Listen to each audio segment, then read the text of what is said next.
May bagyo bang mabubuo sa Philippine Sea sa katapusan ng Abril? Long range model, may bagong binabantayan ngayon. Magandang araw Pilipinas, ito ang PNN Panahon News Network, ang inyong daily weather authority sa bansa. Para sa real-time updates ng ating panahon, i-like, i-share at i-subscribe ang aming channel. Salamat sa inyong suporta. Mga kababayan, ngayong araw ng Biyernes, April 24, 2026 na po tayo. Narito na ating update sa panahon. Sa ulat natin ngayon, mayroong long-range weather signal na binabatayan bandang Philippine Sea na maaring maging susunod na tropical system habang papalapit ang katapusan ng buwan ng Abril hanggang sa unang linggo ng Mayo. Ngunit gaano nga ba ito kaseryoso? At habang wala pang agarang banta ng bagyo, patuloy naman ang matinding init sa malaking bahagi ng ating bansa.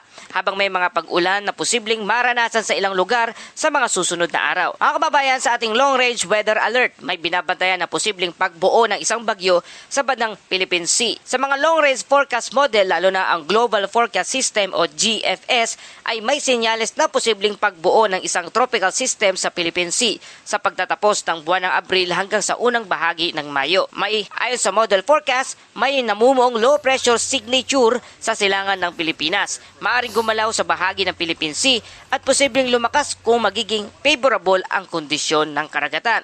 Ngunit mahalagang tandaan, ito ay long range forecast pa lamang. Ibig sabihin, mataas pa ang uncertainty, wala pang aktwal na low pressure area at hindi pa ito kumpirmado na isang bagyo. Ayon sa Global Forecast System o GFS lang ang agresibo o ECMWF, hindi naman pa ito nakikitaan ng pagbuo. Sa ngayon, ang GFS weather model ang nagpapakita ng posibilidad ng pagbuo ng isang bagyo. Ngunit ang ECMWF o European Center Mid-Range Weather Forecast, isa rin sa pinakamaasahang forecast model, ay hindi pa nagpapakita ng parehong development signal. Ibig sabihin mga kababayan, hindi pa nagkakasundo ang ilang mga pangunahing weather models. Kapag ganito ang sitwasyon, hindi pa matibay ang forecast confidence at hindi pa dapat magpanik. Mas dapat lang itong bantayan. Ano ang posibleng mangyari mga kababayan kung matutuloy ang signal na ito? Maaring mabuo ang isang low pressure area at posibleng maging isang tropical depression at maaring maging isang bagyo. Ngunit sa ngayon, mababa ang posibilidad dahil wala pang organisadong sirkulasyon at wala pang matibay na convergence. Masyado pang malayo ang lead time nito. Kaya may paparating na mahinang tropical wave. Sa mas malapit na forecast, may mahinang tropical wave na posibleng magdala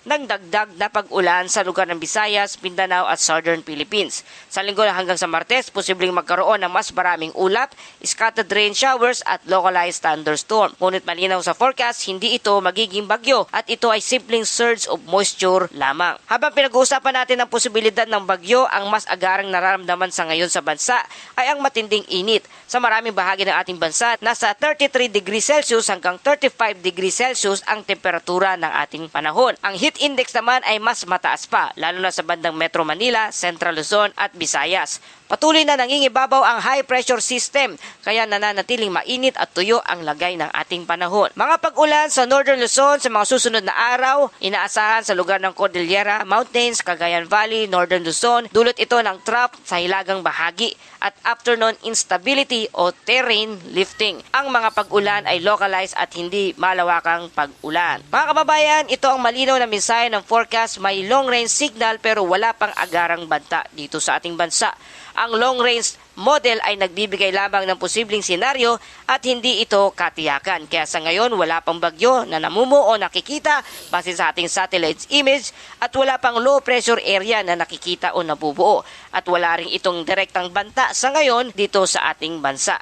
Ngunit may signal na dapat bantayan sa darating na katapusan ng buwan ng Abril. At sa malapitang panahon, itinit pa rin ang pangunahing weather hazard dito sa ating bansa. Kaya naman patuloy tayo sa ating safety reminders, uminom ng maraming tubig, iwasan ang matinding init sa tanghali at maghanda sa localized thunderstorm sa inyong lugar. Patuloy na mag-monitor ng weather updates at huwag agad maniwala sa mga long-range hype na balita. Para sa ating buod na balita, may long-range signal na posibleng bagyo sa katapusan ng buwan ng Abril. Ang Global Forecast System o GFS pa lamang ang agresibong modelo na nagpapakita nito. Ang ECMWF o European Center Mid-Range Weather Forecast ay wala pang development signal na nakikita at may mahinang tropical wave sa bandang Visayas at Mindanao. Ngunit mainit pa rin ang pangunahing banta dito sa ating bansa. Kaya dako tayo sa ating Bible verse of the day mula sa mga Awit 107 verse 29. Pinatatahimik niya ang bagyo at ang mga alon ay tumitigil. Mga kababayan, sa bawat pagbabago ng panahon, naalala natin na ang Diyos pa rin ang may kontrol ng hangin, ulan at ang karagatan. Kaya sa gitna ng init o bagyo, tayo ay manatiling kalmado at magtiwala sa kapangyarihan ng ating Panginoong Hesus. At yan po ating update sa panahon. Ito ang PNN, Panahon News Network. Laging maging handa sa anumang pagbabago ng panahon. Para sa susunod na ulat, please like, share, and subscribe na kayo para lagi kayong updated dito sa Lagay ng Panahon. At yan po ang ating balitang panahon. Hanggang sa muling ulat panahon.